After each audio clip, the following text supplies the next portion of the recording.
Everyone, welcome to my channel Mona official নতুন একটি ভিডিওতে তোমাদেরকে জানাই অনেক অনেক ওয়েলকাম।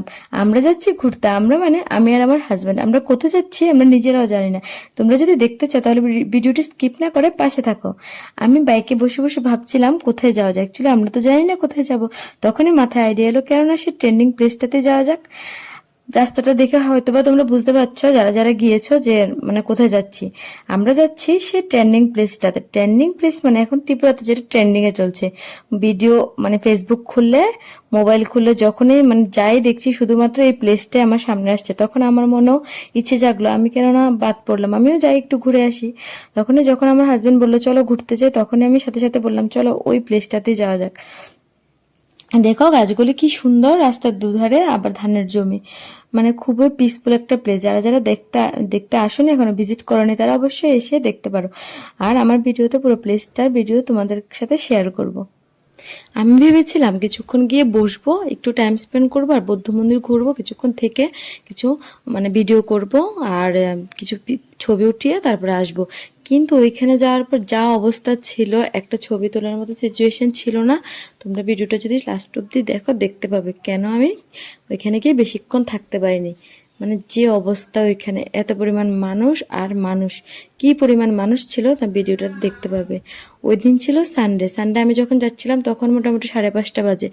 তখন আমি ভেবেছি কি মানুষ হবে না, হয়তো আমিই মনে হয় যাবো লাস্টে, আর কেউ থাকবে না। আমি শান্তি মতো কিছুক্ষণ বসবো, থাকবো, ঘুরবো, মজা করে আসবো। এই হচ্ছে সেই বৌদ্ধ মন্দিরটা আমাদের ঐতিহ্যবাহী। আমি এখনো আসিনি, আজকে প্রথম আসা। এই হচ্ছে সেই প্লেসটা। দেখো প্লেসটা কিন্তু খুব দুর্দান্ত ছিল ভাই, খুবই খুবই খুবই সেরা ছিল। এত শান্তি, ন্যাচারাল ভিউ, দুধারে ধানের জমি, আর হচ্ছে গাছগুলি। এগুলি কি গাছ আমি ঠিক নাম জানি না, কিন্তু গাছগুলির মধ্যে সুন্দর কালার করা ছিল, দেখতে মনে হচ্ছে গাছগুলিকে ড্রেস পরিয়ে দেওয়া হয়েছে। আর কিছু কিছু মাঝে মাঝে কিছু চেয়ার দেওয়া ছিল, যে যা ওইখানে সবাই গিয়ে বসছিল। আমি বসার জায়গা খুঁজছিলাম, কিন্তু আমি একটা বসার জায়গা পাইনি, এত পরিমাণ মানুষ ছিল। ইভেন আমি যেদিক দিয়ে দাঁড়াচ্ছিলাম, হয়তো কেউ পিকচার ক্লিক করছিল, নয়তো বা কেউ রিলস বানাচ্ছিল, নয়তো কেউ ভিডিও শ্যুট করছিল। কিন্তু এরই মাঝে আমি কি করবো, আমি নিজে একটু ছোট একটা ভিডিও বানিয়ে নিয়েছি। আমি ঘুরি আর তোমরা সিনেম্যাটিক শর্টের মজা নাও।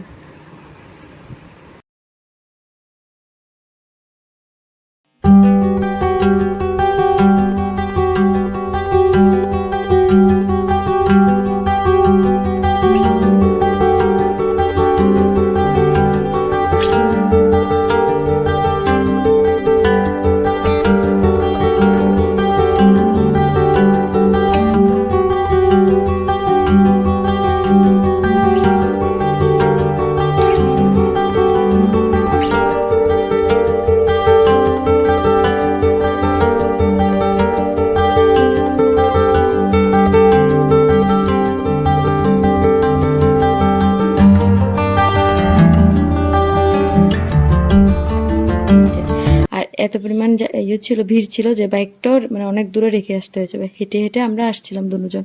আমি বললাম যে বাইকটা দূরে রাখো, কারণ এখানে বাইক নিয়ে যাওয়া অসম্ভব। আর অন্ধকারে হয়ে আসছিল ভাই। দেখো বেশিরভাগই প্রায় কালারটা দেখতেই বোঝা যাচ্ছে, ওয়েদারটা দেখলেই বোঝা যাচ্ছে যে কিরকম। একটু পরে অন্ধকার, এই যে দেখো একটু পরে অন্ধকার হয়ে গেছে।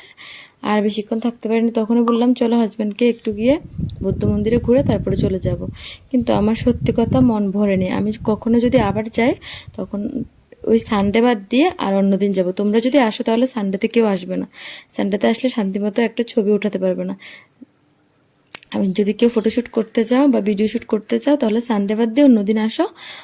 খুবই দুর্দান্ত ছবি উঠবো এখানে।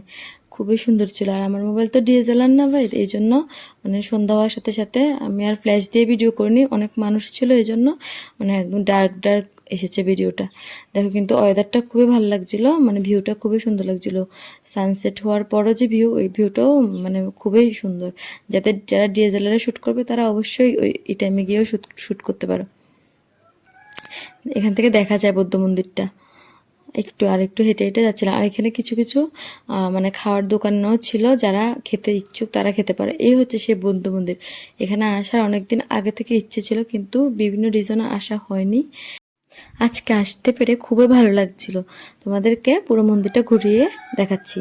এই দেখো, আমি ভেবেছিলাম মন্দিরে হয়তোবা মানুষ নেই, কিন্তু মন্দিরে দেখি অনেক মানুষ। তার মধ্যে দেখি অনেকে রিলস বানাচ্ছে। মন্দিরে এসেও রিলস বানাচ্ছে। মন্দিরটা খুবই সুন্দর ছিল, দুর্দান্ত ছিল। এই মন্দিরের প্রথম স্ট্রাকচারটা আমি দেখেছিলাম হেরিটেজ পার্কে।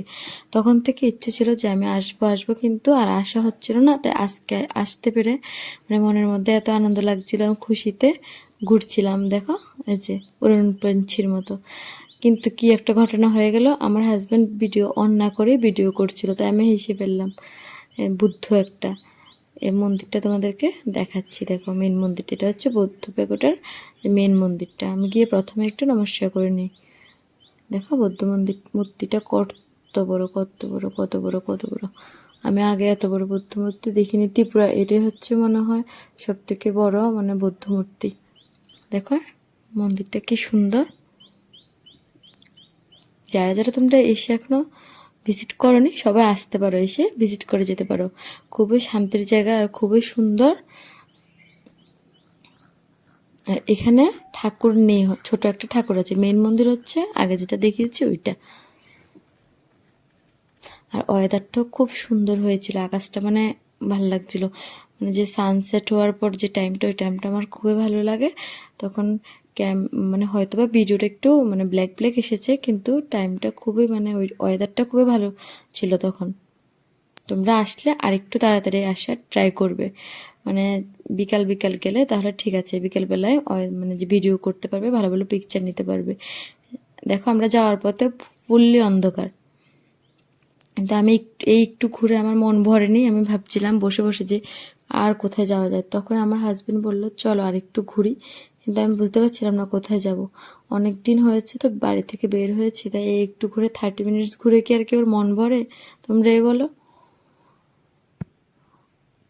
তখন ভাবতে ভাবতে বললাম, ও বললো চলো একটু রেস্টুরেন্টে যাই। ভাবলাম হ্যাঁ চলো যাই। অ্যাকচুয়ালি অনেক দিন হয়েছে রেস্টুরেন্টে খাবার খেয়েছি। এই রেস্টুরেন্টটা মানে নিউলি ওপেন হয়েছে আমাদের বাড়ির থেকে একটু দূরে। তো এখানে গিয়ে বসলাম, কি খাবো। দেখো কি সুন্দর ঘাসের মনে হচ্ছে না, অ্যাকচুয়ালি এগুলি প্লাস্টিকের। আমি তাই কাছে গিয়ে দেখছিলাম এগুলি কি ঘাস, অরিজিনাল ঘাসের নাকি প্লাস্টিকের। আর এই গাছগুলি কেন প্লাস্টিকের দিল বুঝলাম না, এত গাছ থাকতে। অরিজিনাল গাছ তো লাগাতে পারতো না। এই হচ্ছে সেই রেস্টুরেন্টের অ্যাকচুয়ালি কিন্তু সুন্দর ছিল, ইন্টেরিয়র করা ছিল, অনেক লাইট ছিল, ভালো লাগছিল। আমি বসে বসে ভাবছিলাম কি খাওয়া যায়। খাবো কিন্তু কম পয়সার খাবো, বেশি পয়সার তো খাওয়া যাবে না। তাই ভাবছিলাম কম পয়সার ভালো কি খাওয়া যায়, যা খেলে আমার পেটও ভরে যাবে, বেশি পয়সাও খরচ হবে না। ভাবতে ভাবতে ভাবতে ভাবতে মেনু কার্ড দেখে ব্রেনে একটা আইডিয়া আসলো, সব কিছু প্রাইস টাইস দেখে, যে তখনই মোগলাই খাওয়ার জন্য অর্ডার দিলাম। আর এই মোগলাই পরোটার জন্য আমি 1 থেকে 1.5 ঘন্টা বসে রইলাম। আর দিয়েছে একটাই চামচ দিয়েছে, আমি ছিটতে পারছি না, মানে কাটতে পারছি, কিছুই করতে পারছি না। টেনে হিসড়ে চেষ্টা করতে করতে আমার অনেক টাইম নষ্ট হয়ে গেছে। তখন ভাবলাম আরে বাবারে, চামচ দিয়ে খাওয়া ছেড়ে দিয়ে 1 বাইট নিয়ে নিলাম চামচ দিয়ে, কারণ এত কষ্ট করে টেনে হিসড়ে চেষ্টা করেছি যখন। তারপরে হাত দিয়ে খাওয়া শুরু করে দিয়েছি। দেখো কিন্তু খাবারটা ভালো ছিল। প্রাইস ছিল 70 রুপিস। 70 রুপিসে এই মুগলাই পরাটা মানে অনেক অ্যাফোর্ডেবল প্রাইস, সবাই খেতে পারো চাইলে। মানে পুরোটা কেউ খেতে পারবে না, দুজনে মিলে 1 প্লেট নিলেই হয়ে যাবে। আর সাথে ছিল ডাল, কিসের ডাল ছিল, ঘুগনি ছিল সাথে। দুটোই, ঘুগনিটাও টেস্ট ছিল, পরাটাও টেস্ট ছিল। তোমরা চাইলে এসে খেতে পারো, এত রিজনেবল প্রাইসে কোথাও পাবে না। একটু খেয়ে দিয়ে আর একটা ঘটনা করে ফেলেছি। মানে খেয়ে দিয়ে আমার নিজের ব্যাগ ওই রেস্টুরেন্টে রেখে চলে এসেছি। মানে আমার মাথায় ছিল না, আমি আমার ব্যাগটা রেস্টুরেন্টে রেখে এসেছি। পরের দিন আমার হাজবেন্ড গিয়ে আবার ব্যাগটা এনেছে। কিন্তু ভাগ্য ভালো ব্যাগে কোনো পয়সাই ছিল না। আর ব্যাগটা আমি ক্যারি করি শুধু মোবাইলের জন্য আর হেয়ার ক্লিপের জন্য। খেতে খেতে ভাবছিলাম আর কি খাওয়া যায়, কিন্তু আবার ভাবছিলাম পেটের মধ্যে আর জায়গা নেই। তাই তখন ভাবলাম খেয়ে একটা কিছু কোল্ড ড্রিঙ্কস বা আইসক্রিম খেয়ে চলে যাব।